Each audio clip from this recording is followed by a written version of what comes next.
So when you actually went to New Guinea, did you actually go with a team of MIS linguists?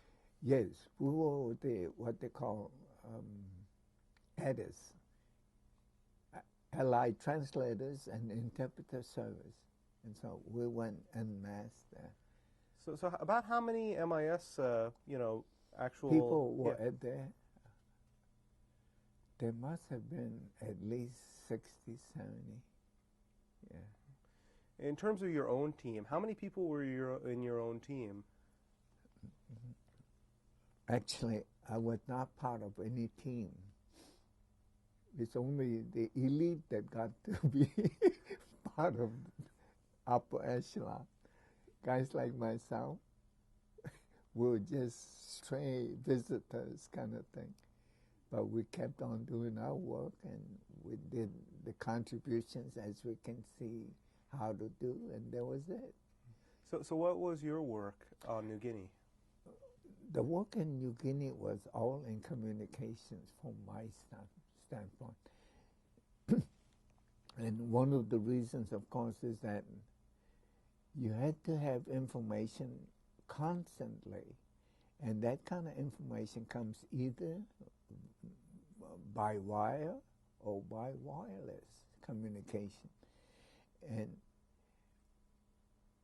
my job was to figure out how the Yagi antennas were working and how they operate together so that you can catch Japanese broadcasts or American propaganda broadcasts to Japan and stuff. And all that is part of the kind of things that occurred, and I wasn't the technician that knew everything. I was just standing around most of the time.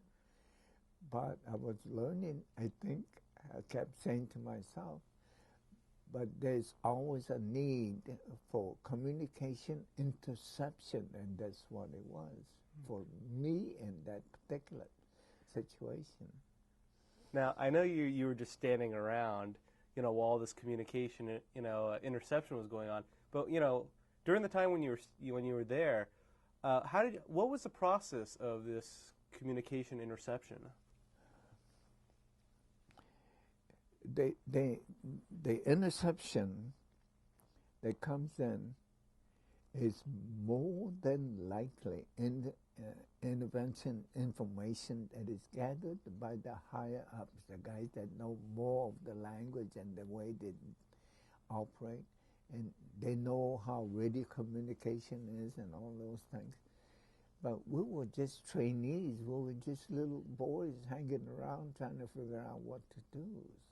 So I wish I could say I was the boss, that I knew what was happening. But I do know that it was very important for the survival of the outfit, for one thing, and for the survival of the surrounding troops, because they depend on information that is very pertinent to the subsistence. And so I always thought that we were doing a good job, but I always say to myself, well, am I doing a job or am I just sitting around? I don't know what I was doing, but it was exciting to know that all these kind of things that are part of the defense mechanism or the aggressive mechanism, you got to have everything in place. And if you don't have it, you're missing a part, it will be disaster. So